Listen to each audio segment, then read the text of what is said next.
નમસ્કાર વિદ્યાર્થી મિત્રો, આજે આપણે જોઈશું ધોરણ 6 પ્લાસ પાઠ 4 દ્રષ્ટિ પાઠની સૃષ્ટિ સ્વાધ્યાયનું સંપૂર્ણ સોલ્યુશન। આવા અવનવા વિડીયો જોવા માટે આજે જ ટોપ સોલ્યુશન ચેનલને સબસ્ક્રાઇબ કરો, લાઇક કરો।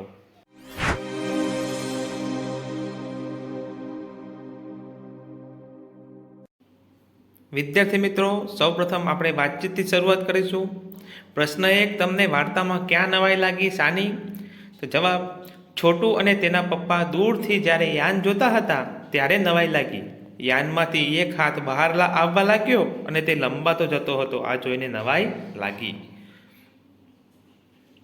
પ્રશ્ન 2, બીજા ગ્રહો પર જીવો હોય તો કેવા હોઈ શકે, તમારા વિચાર કહો। તો હજુ સુધી વૈજ્ઞાનિકોને પૃથ્વી સિવાયના ગ્રહો પર જીવ હોવાના કોઈ પુરાવા મળ્યા નથી।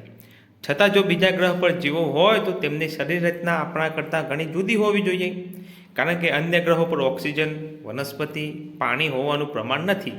તેથી તે જીવો સૂર્યપ્રકાશમાંથી ઉર્જા મેળવીને ખોરાક, પાણી વિના જીવન જીવી શકે તેવી શરીર રચના ધરાવતા હોવા જોઈએ। પ્રશ્ન 3, છોટુની જગ્યાએ તમે હોત તો તમે શું કર્યું હોત? જવાબ, છોટુની જગ્યાએ હું હોત તો નિયંત્રણ બોર્ડની પેનલ ઉપરનું લાલ બટન દાબવાનું સાહસ કરત નહીં। યાનમાંથી નીકળેલો હાથ લાંબો થઈ ગયા પછી શું કરે છે તેનું શાંતિથી નિરીક્ષણ કરત। પ્રશ્ન 4, તમે બીજાને આ વાર્તા વાંચવા માટે ભલામણ કરશો, શું કહેશો? જવાબ, હા જરૂર, આ વાર્તા વાંચવા માટે બીજાને હું ભલામણ કરીશ। હું કહીશ કે આપણી પૃથ્વી સિવાય બીજા ગ્રહો છે, એટલું જ નહીં પણ એ ગ્રહો ઉપર જીવો છે, એ પણ વિકસિત અવસ્થામાં। પ્રશ્ન 5, આ ઘટના વાસ્તવિક લાગે છે કે કાલ્પનિક, કેમ? જવાબ, આ ઘટના વાસ્તવિક નથી, કાલ્પનિક છે। એને સાયન્સ ફિક્શન કહે છે। આ ઘટના કાલ્પનિક હોવાનું કારણ એ છે કે આજ દિન સુધી વૈજ્ઞાનિકોને મંગળ ગ્રહ પર જીવન હોવાનું કે જીવન અનુકૂળ વાતાવરણ હોવાના કોઈ પણ પુરાવા મળ્યા નથી। પ્રશ્ન 6, કોઈ વાહન ન ધરતી પર ચાલતું હોય, ન આકાશમાં ઉડતું હોય કે ન પાણી પર તરતું હોય તેવું વાહન વિચારો। તો કોઈ વાહન ન ધરતી પર ચાલતું હોય, ન આકાશમાં ઉડતું હોય, ન પાણી પર તરતું હોય એવું વાહન હોવાની શક્યતા નહીવત છે। પ્રશ્ન 7, તમારા માતા પિતા કે વડીલો તમને કેવી રીતે સાવચેતી રાખવા સલાહ આપે છે? જવાબ, અમારા માતા પિતા કે વડીલો હંમેશા અજાણી વ્યક્તિ કે અજાણી વસ્તુથી સાવચેત રહેવાની સલાહ આપે છે। વિદ્યાર્થી મિત્રો, કોઈ અજાણી વ્યક્તિ હોય તો એની સાથે જવું નહીં। એ ક્યારેય ખાવાનું તમને કોઈ વસ્તુ આપે તો મહેરબાની કરીને ખાવી નહીં। પ્રશ્ન 2, પાઠમાં છોટું કેટલીક વાર તને વાક્ય પપ્પાનું નહીં માનું હતું સુધીની વાર્તા વાંચો અને પ્રશ્નોના એક શબ્દમાં ઉત્તર લખો। પ્રથમ પ્રશ્ન, ભોયરાના રસ્તે કેવા માણસોને જવાની છૂટ હતી? તો ખાસ વ્યક્તિઓને। પ્રશ્ન 2, છોટુને મોટા થઈને કોના જેવું કામ કરવું છે? જવાબ, પપ્પા જેવું। પ્રશ્ન 3, નિરીક્ષક યંત્રો કેવી પરિસ્થિતિના ફોટા પાડે છે? જવાબ, તો શંકાસ્પદ। પ્રશ્ન 4, છોટુનો પરિવાર કેવા વાતાવરણમાં જીવે છે? જવાબ, કૃત્રિમ। માણસ સ્પેસ સૂટ વિના મંગળની જમીન પર જાય તો શું થાય? જવાબ, મૃત્યુ થાય। પ્રશ્ન 3, વાર્તા અનુસાર આ ફકરાની કઈ વાતો સાચી નથી તે ઓળખો અને તેની નીચે લીટી દોરો। આપણું અવકાશયાન મંગળ ગ્રહ પર ઉતર્યું। પૃથ્વી પરના કંટ્રોલ સેન્ટરના વિજ્ઞાનીઓ રાજી થઈ ગયા। યાનમાંથી એક રોબોટ મંગળની ધરતી પર ઉતર્યો અને ત્યાં નજીકમાં એક ઝરણું હતું। ઝરણાનો ફોટો આવે તે રીતે રોબોટ ઊભો હતો। અહીંયા જે લીટીઓ સાચી નથી, કોઈ વાત સાચી નથી, એની નીચે લીટી કરેલી છે જે આપ જોશો। પ્રશ્ન 4, નજીકના અર્થવાળા શબ્દ પર ગોળ કરો, જોડી કાર્ય। 1, કટોકટી, એનો મતલબ થાય અઘરો સમય, વધારે મુશ્કેલ સમય કે મહત્વનો સમય। તો નજીકનો અર્થ છે વધારે મુશ્કેલ સમય।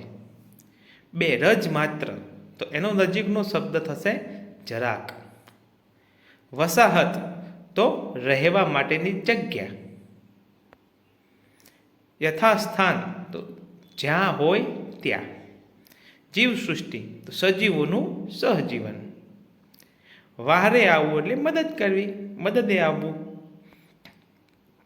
નિરીક્ષણ એટલે ધ્યાનથી જોવું. પ્રશ્ન 5, અ અને બ સાથે જોડીને અર્થપૂર્ણ વાક્યો બનાવો. ઉદાહરણ: વસાહતનો રજમાત્ર પુરાવો નુકસાનકારક સાબિત થઈ શકે.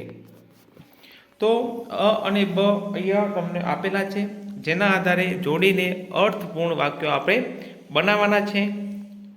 તો અહીં આપણે જોઈ શકીએ છીએ કે પ્રથમની સામે એફ આવશે, બીજાની સામે બી, ત્રીજાની સામે ડી, ચોથાની સામે જી, પાંચમાની સામે સી, છઠ્ઠાની સામે એ અને સાતમાની સામે ઈ. પ્રશ્ન 6, ઉદાહરણ મુજબ શબ્દો બનાવો. ઉદાહરણ છે ઉતરાણ તો ઉતરવું, આ મુજબના શબ્દો લખાણ તો લખવું, ખેડાણ તો ખેડવું, ચઢાણ તો ચઢવું, લંબાણ તો લંબાવવું, વહેણ તો વહેતું, ધોવાણ તો ધોવાવું, દબાણ તો દબાવવું. પ્રશ્ન 7, નજીકના અર્થ દર્શાવતા વિકલ્પ સામે ખરાની નિશાની કરવાની છે. કે સામાન્ય માણસોને ભોયરાના રસ્તે જવાની મનાઈ હતી, કારણ કે તે રસ્તો જ્યાં ખુલતો ત્યાં શું હતું? તો રહેવા સ્પેસ સૂટની જરૂર પડતી. 2, નિરીક્ષક યંત્રે ગણવેશધારી સુરક્ષા કર્મચારીઓની શંકાસ્પદ પરિસ્થિતિની સૂચના આપી, કારણ કે નાનો છોકરો ત્યાં હતો એટલે. 3, મંગળની જમીન પર જનારે સ્પેશિયલ સૂટ પહેરવો પડે, કારણ કે ત્યાંના વાતાવરણમાં પૂરતો પ્રાણવાયુ નથી એટલે. પ્રશ્ન 8, નીચેના પ્રશ્નોના ઉત્તર લખો. પ્રથમ પ્રશ્ન, છોટુ માટે ભોયરામાં જવાનો શા માટે પ્રતિબંધ હતો? જવાબ: સામાન્ય માણસને ભોયરામાં જવાની છૂટ નથી, કારણ કે ભોયરાનો રસ્તો જમીન પર નીકળતો હતો. જમીન પરના વાતાવરણમાં તે જીવી ન શકે. ત્યાં જવા ખાસ પ્રકારના સ્પેસ સૂટ અને બૂટ પહેરવા પડે. ત્યાં હરવા ફરવા માટે ખાસ તાલીમ લેવી પડે. ત્યાં ઠંડી અતિશય હોય છે. છોટુ પાસે આમાંનું કશું હતું નહીં, તેથી તેને ભોયરામાં જવાનો પ્રતિબંધ હતો. પ્રશ્ન 2, મંગળના ભોયરામાંથી સપાટી પર જનારે કઈ કઈ તૈયારી કરવી પડે? જવાબ: મંગળના ભોયરામાંથી સપાટી પર જનારે નીચે મુજબ તૈયારી કરવી પડે. મંગળ પર પ્રાણવાયુ નથી, તેથી ખાસ પ્રકારનો સ્પેસ સૂટ પહેરીને જવું પડે, જેમાંથી શ્વાસ લેવા પ્રાણવાયુ મળી શકે અને અતિશય ઠંડીથી રક્ષણ મળે. ચાલવા માટે ખાસ પ્રકારના બૂટ પહેરવા પડે.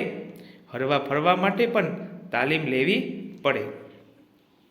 પ્રશ્ન 3, મંગળ પરના લોકોનું જીવન જમીનની નીચે સરળતાથી કેમ ચાલે છે? જવાબ: મંગળ પરના લોકોનું જીવન જમીનની નીચે સરળતાથી ચાલે છે, કારણ કે યંત્ર વિદ્યાની મદદ લઈને જમીન નીચે કૃત્રિમ વાતાવરણ ઊભું કરવામાં આવ્યું છે. યંત્ર વિદ્યાની મદદથી સૂર્યપ્રકાશના ઉપયોગથી ત્યાંના લોકોનું જીવન સરળ બનાવવામાં આવ્યું છે.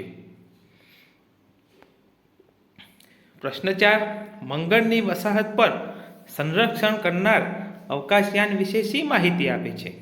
જવાબ: અવકાશયાનને અવકાશમાં જ નકામા બનાવી દઈએ. નીચે ઉતારવા હોય તો તે માટે યંત્રો આપણી પાસે નથી, પણ પોતાની મેળે નીચે ઉતારી આવે તો પછી તેને નકામા બનાવી દેવાનું સામર્થ્ય આપણી પાસે છે.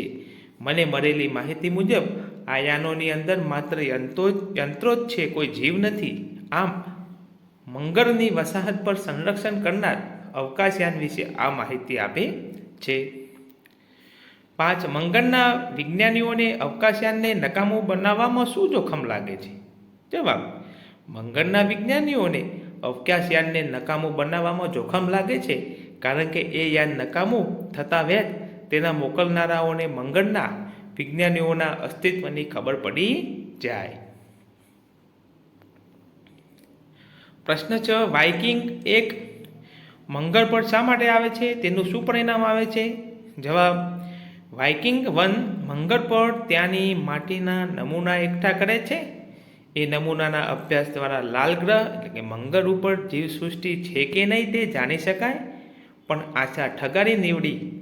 વાઇકિંગના પ્રયત્નો પછી ઉત્તર નકારાત્મક મળ્યો. પૃથ્વી પરના વૈજ્ઞાનિકોને મંગળ પર જીવસૃષ્ટિ હોવાનો કોઈ પુરાવો મળ્યો નથી. પ્રશ્ન 7. તમે પૃથ્વી પરના વિજ્ઞાનીઓની સમિતિમાં હોત તો વાઇકિંગ વનના અભિયાન બાબતે શું જુદું કર્યું હોત? જવાબ: હું વિજ્ઞાની નથી છતાં પણ વિજ્ઞાનીઓની સમિતિમાં હોત તો વાઇકિંગ વનમાં એવા સેન્સરો પણ લગાવત કે જે અમુક કિલોમીટર સુધીમાં ક્યાંય પણ જીવ હોય તો બતાવે. પ્રશ્ન 8. આ વાર્તાના આધારે મંગળ વિશે 5 વાક્યો લખો. જવાબ: મંગળ ગ્રહના વાતાવરણમાં પ્રાણવાયુ નથી તથા તે ખૂબ જ ઠંડો ગ્રહ છે. આથી ખાસ પ્રકારના સ્પેસ સૂટ અને બૂટ વગર ત્યાં રહેવું કે ચાલવું શક્ય ન બને. પૃથ્વી પરના વૈજ્ઞાનિકોએ મંગળ ઉપર અભ્યાસ માટે અવકાશયાન મોકલ્યું હતું. તે લીધેલા માટીના નમૂનાના અભ્યાસને આધારે જાણવા મળ્યું છે કે ત્યાં જીવ સૃષ્ટિ પણ નથી.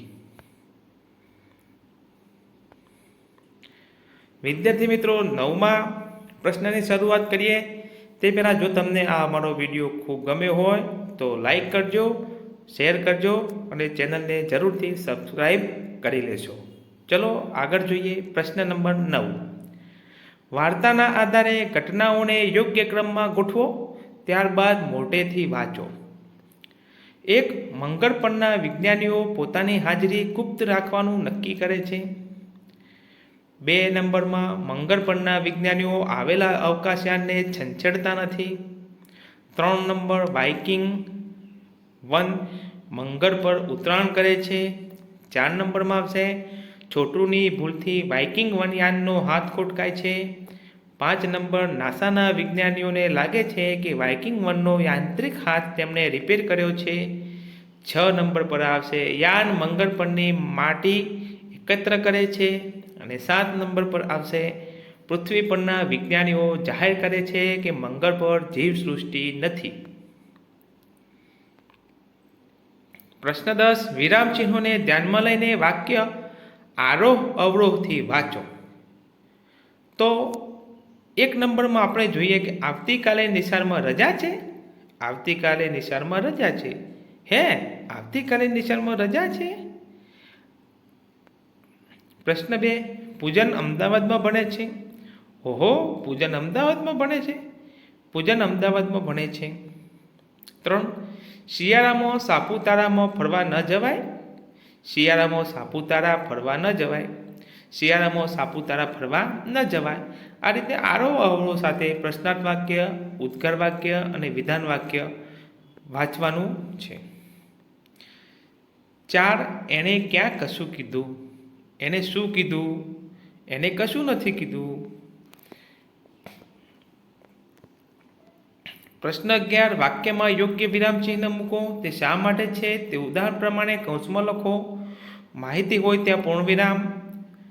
આનંદ, ખુશી, પ્રશંસા, દુઃખ, મૂંઝવણ, આશ્ચર્ય જેવા ભાવ સાથે ઉદ્ગાર ચિહ્ન.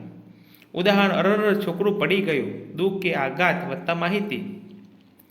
અમે પ્રવાસે જવાના છીએ તો ત્યાં માહિતી આવશે. 2 નંબર કંઈ ખબર જ નથી પડતી ને તો મૂંઝવણ. 3. મારા ઘરે મહેમાન આવ્યા છે. માહિતી. 4.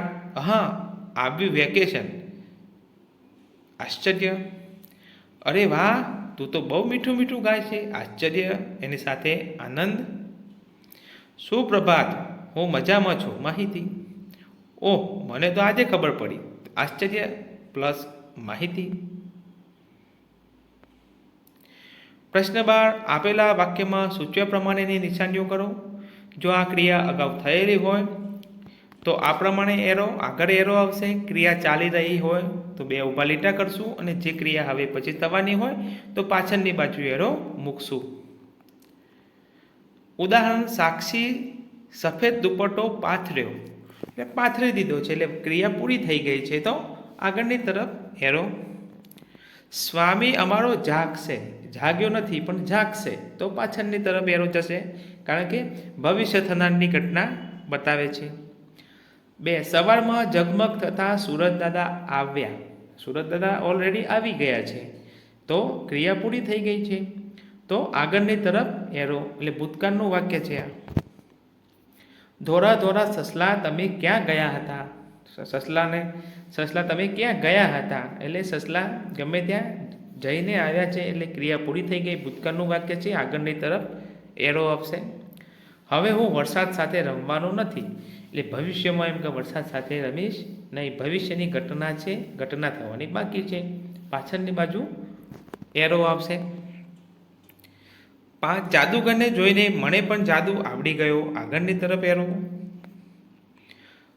ઉત્તરાયણમાં પતંગ ચગાવવાનો લાવો લૂંટીશું, હજી ઘટના બનવાની બાકી છે, પાછળની તરફ એરો. નાજુક નમણા હરણા ઝરણા નીચે કૂદી રહ્યા છે, કૂદવાની ક્રિયા ચાલુ છે, 2 લીટા કરીશું કારણ કે આ વર્તમાનકાળની ઘટના છે. મિત્રો, આવા અવનવા વિડીયો જોવા માટે ચેનલને સબસ્ક્રાઈબ કરશો, લાઈક કરશો, શેર